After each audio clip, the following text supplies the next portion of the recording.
Shalom, shalom, shalom. Salut, chers frères et sœurs, vous tous qui nous écoutez, qui nous regardez de chez vous. Que le Seigneur vous bénisse. Bienvenue encore à cette émission, l'émission au fait qui se veut un rendez-vous divin, un rendez-vous où vraiment nous voyons la lumière de Dieu. Bienvenue à l'émission Parole qui éclaire. Et comme dans l'habitude, je suis encore ici avec mes sœurs, la sœur Anodine, la sœur Clarisse, puis la sœur Priska. Et comme promis, au fait, on vient un peu pour faire une suite, la suite au fait de l'émission antérieure. Et moi, c'est la sœur Sandra. Juste pour faire un petit rappel, au fait, pour tous ceux qui nous suivaient précédemment, on avait vu un peu, on étudie depuis peu la justification.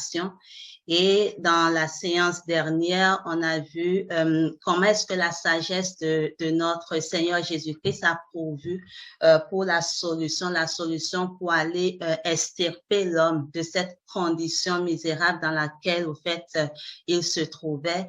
Comment est-ce que par sa mort, Christ a non seulement expié le péché, mais il a payé le juste prix pour le péché, pour que aujourd'hui nous soyons délivrés. Donc, on l'annonçait avant.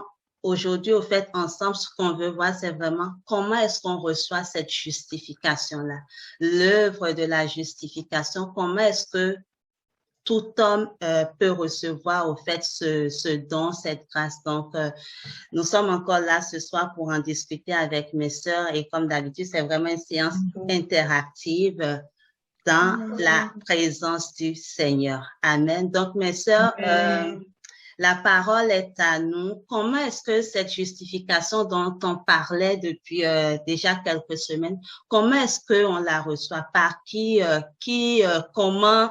C'est tant de questions au fait que beaucoup se posent dans le monde et je peux dire, nous aussi, on a eu à se poser la question par le passé. On continue même de se poser d'autres questions, mais comment est-ce qu'on reçoit la justification?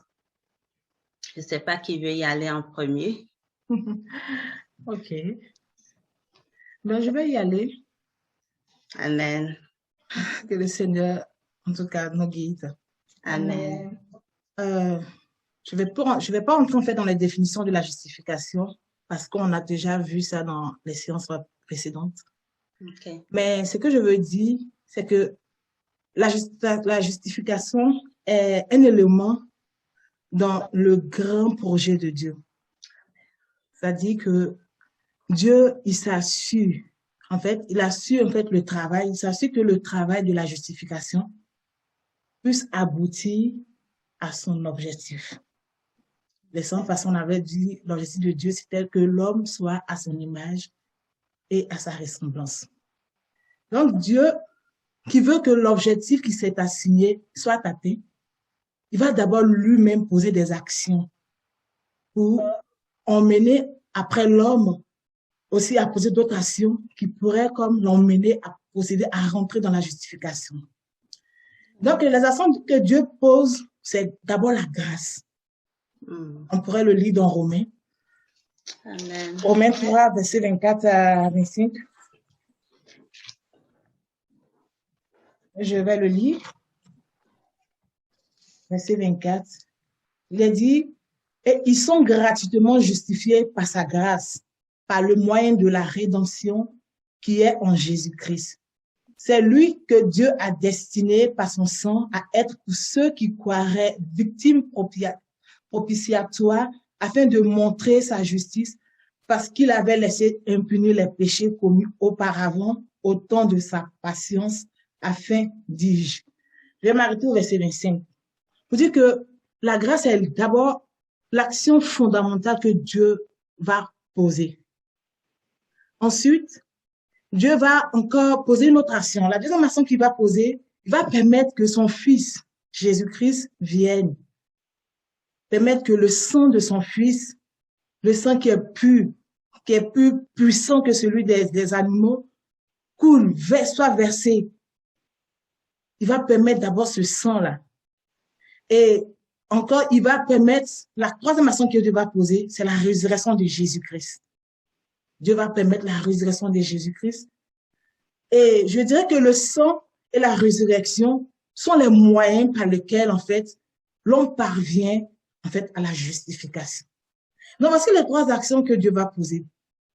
Lui, pour atteindre son objectif, parce que il a mal de voir la créature qu'il a créée, en fait, qu'il a établie dans une certaine gloire, être séparé de lui.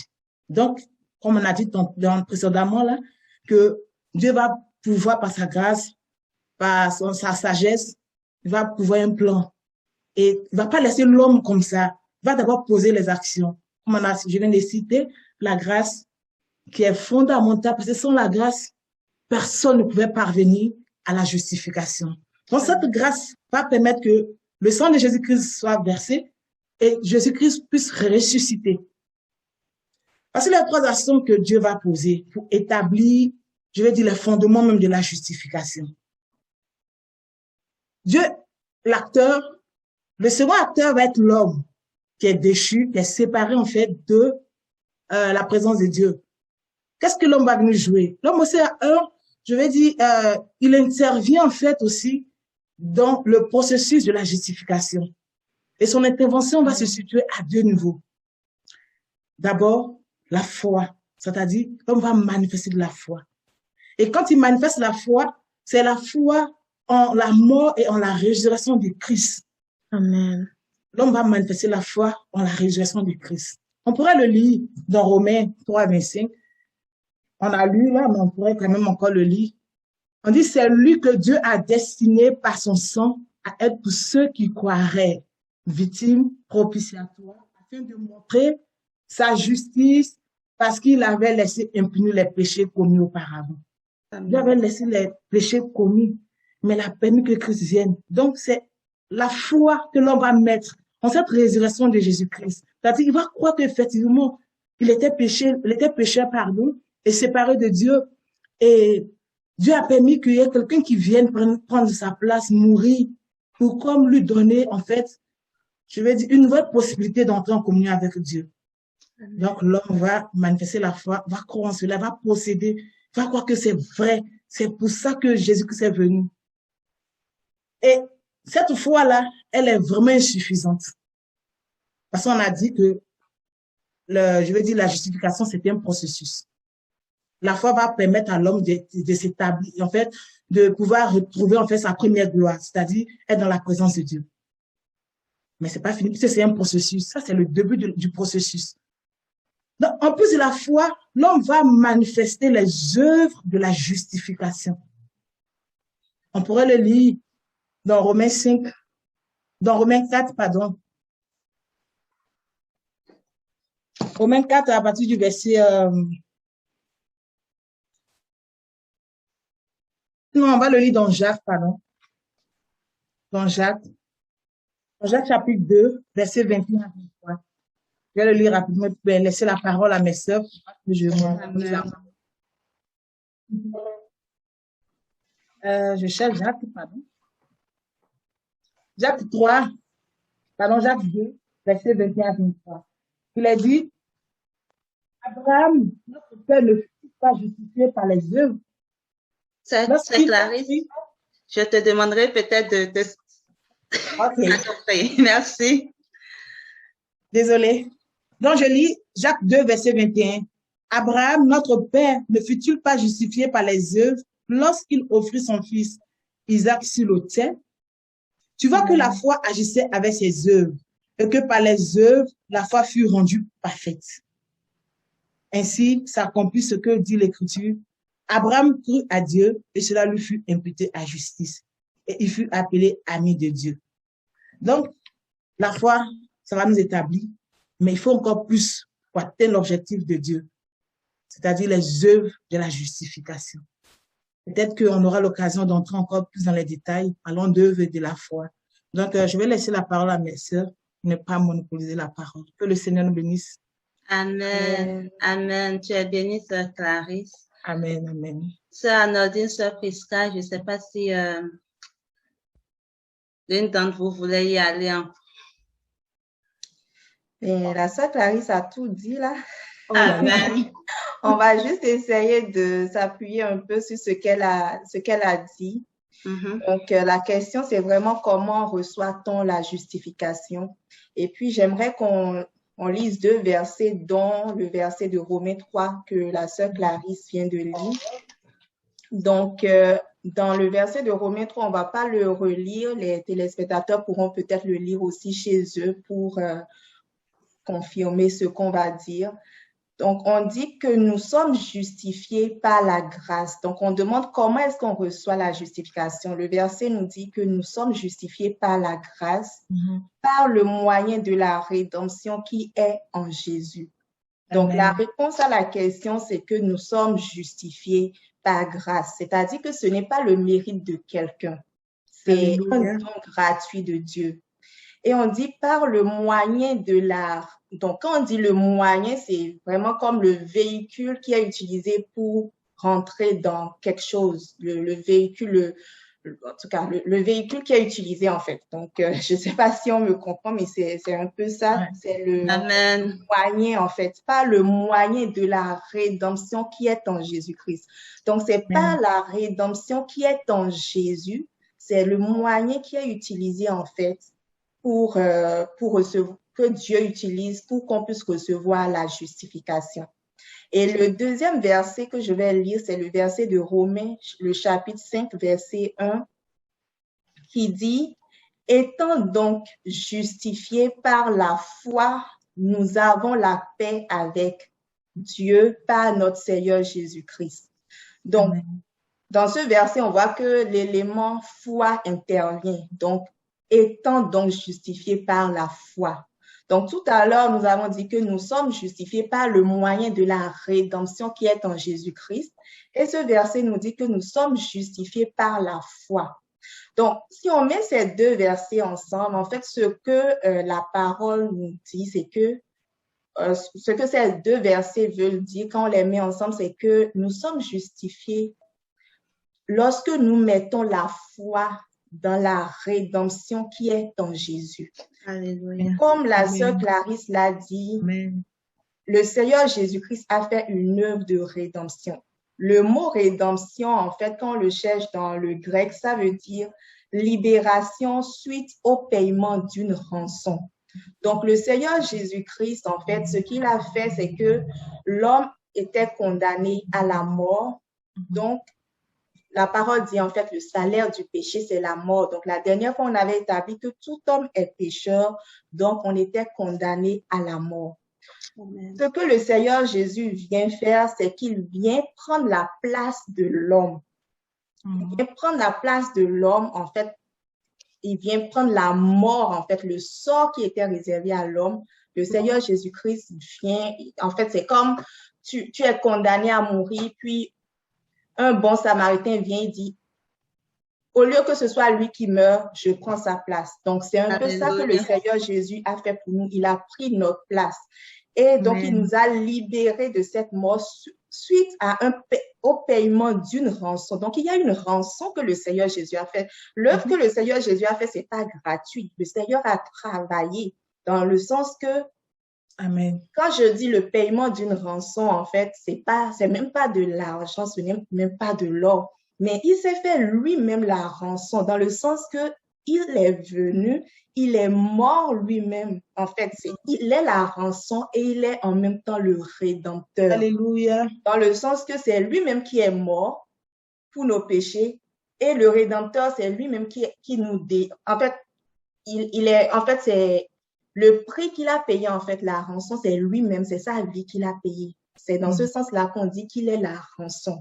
Et il est le rédempteur parce que c'est lui-même qui a payé. Donc, c'est vraiment merveilleux parce que il était le seul à pouvoir le faire. Donc, il s'est donné lui-même en rançon pour nous.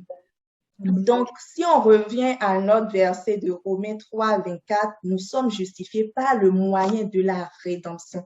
C'est-à-dire que l'homme doit croire que Jésus-Christ est venu, qu'il a pris sa condamnation, la mort qui lui était réservée. Jésus-Christ l'a pris.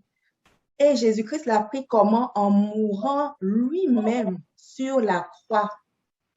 Donc, c'est dans ce sens-là qu'on parle de la foi, du rôle que l'homme doit jouer. Donc, l'homme doit avoir cette foi-là. Amen. Donc, lorsque Amen. l'homme manifeste cette foi-là en Jésus-Christ, qui est notre Rédempteur, Jésus-Christ qui est l'agneau digne, il vient ôter le péché de l'homme. Et Alléluia. quand le Seigneur, quand Dieu nous voit maintenant, il ne nous voit pas dans notre état de pécheur. Donc, on va en revenir, mais il nous voit vraiment dans l'état de Jésus-Christ. Donc, on reçoit la justification par le moyen de la foi. L'homme exerce la foi dans la rédemption qui est en Jésus. Donc, Amen. c'est un peu pour résumer un peu les propos de la sœur Clarisse et pour aller dans le même sens qu'elle. Alléluia. Je laisse la parole à la sœur Prisca si elle a des choses à rajouter. Amen, amen. Amen, amen. Je remercie vraiment le Seigneur pour tout ce que vous avez dit. Je vais juste ajouter un petit point. Donc, j'aimerais dire que lorsqu'on accepte le Seigneur Jésus-Christ, en fait, il y a comme cette œuvre de transformation qu'on subit. C'est comme la nouvelle naissance, en fait. Donc, le Seigneur nous donne vraiment de naître de nouveau, vraiment de cette condition d'homme déchu, nous devenons en fait enfants de Dieu. Et c'est tout un processus. J'aimerais qu'on lise Romains 6. Ce sera un peu long, mais c'est vraiment important de le lire là. 3 à 11. Je vais le lire pour aller vite. Romains 6, 3 à 11. Ignorez-vous que nous tous qui avons été baptisés en Jésus-Christ, c'est en sa mort que nous avons été baptisés. Nous avons donc été ensevelis avec lui par le baptême en sa mort, afin que, comme Christ est ressuscité des morts par la gloire du Père, de même, nous aussi nous marchions en nouveauté de vie. En effet, si nous sommes devenus une même plante avec lui par la conformité à sa mort, nous le serons aussi par la conformité à sa résurrection. Amen. Je vais juste sauter pour aller au verset 8. Or, si nous sommes morts avec Christ, nous croyons que nous vivrons avec lui. Sachant que Christ ressuscité des morts ne meurt plus, la mort n'a plus de pouvoir sur lui, car il est mort et c'est pour le péché qu'il est mort une fois pour toutes. Il est revenu à la vie et c'est pour Dieu qu'il vit. Ainsi, vous-même, regardez-vous comme morts au péché et comme vivants pour Dieu en Jésus-Christ. Amen. Amen. Donc, ce que je veux vraiment dire, c'est que lorsqu'on accepte le Seigneur Jésus, vraiment le Saint-Esprit nous baptise en Jésus-Christ. On expérimente la mort et la résurrection de Jésus. Donc, les versets qu'on vient de lire disent qu'on est mort en fait en Jésus.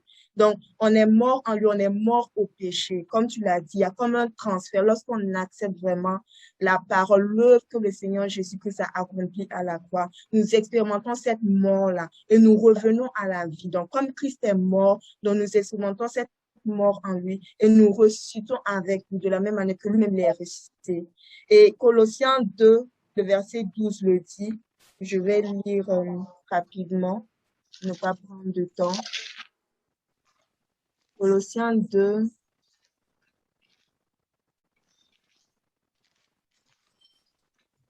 le verset 12 dit, « Ayant été ensevelis avec lui par le baptême, vous êtes aussi ressuscités en lui et avec lui par la foi en la puissance de Dieu qui l'a ressuscité des morts. » Donc, pour vraiment dire que lorsqu'on a foi en Jésus, lorsqu'on met notre foi en Jésus, le Saint-Esprit nous baptise en Christ. On expérimente cette nouvelle naissance où on est mort, en fait, au péché. Et Dieu nous donne sa vie, en fait. Parce que lorsqu'on est ressuscité avec Christ et en lui et avec lui. Donc, nous sommes devenus une seule et même plante. Nous sommes unis, en fait, au Seigneur Jésus-Christ.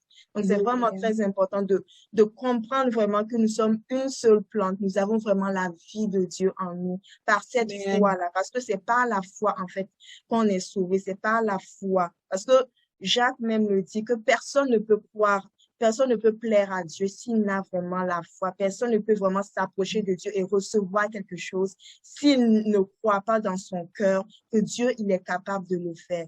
Donc, vraiment pour dire que on expérimente vraiment une nouvelle naissance. On est de nouveau. On est vraiment d'en haut, vraiment. On a la nature de Dieu même en nous. Donc, c'est ce que je voulais ajouter. Amen. Amen. Sois bénie, sœur Prisca. Soyez bénie, les sœurs. Je Amen. vois les yeux briller encore. Il y a tellement de choses, au fait, qui peuvent encore se dire par rapport, je dirais, à ce point-là. Comment est-ce qu'on reçoit la justification? Ce que je nous propose, et les sœurs, je pense que vous êtes également d'accord avec nous, on va revenir encore sur le sujet. On va parler de long en large parce que pour ceux qui nous entendent et qui ont soif, eux aussi, de faire ce pas et d'entrer au fait dans ce processus qu'est la justification, faudrait qu'on se donne vraiment, je dirais, que le Seigneur nous permette de donner tous les outils, comment vraiment l'expliquer de façon beaucoup plus détaillée encore pour ceux-là qui nous écoutent aussi. Donc, par la grâce de Dieu, dans une autre émission, on va y revenir. Donc, n'hésitez vraiment pas à poser vos questions, à laisser vos commentaires.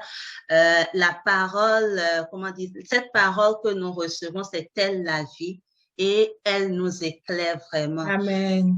Ce que j'ai vraiment envie de dire, demeurez connectés. On reviendra encore dans les semaines prochaines pour parler du point comment est-ce qu'on reçoit la justification. Et jusqu'à ce qu'on se rencontre à nouveau, que la lumière de l'Éternel brille vraiment sur la face de tout un chacun, qui nous donne d'aller beaucoup plus en profondeur de sa parole et que cette parole puisse nous éclairer. Amen. Shalom, shalom, shalom. Shalom. Shalom.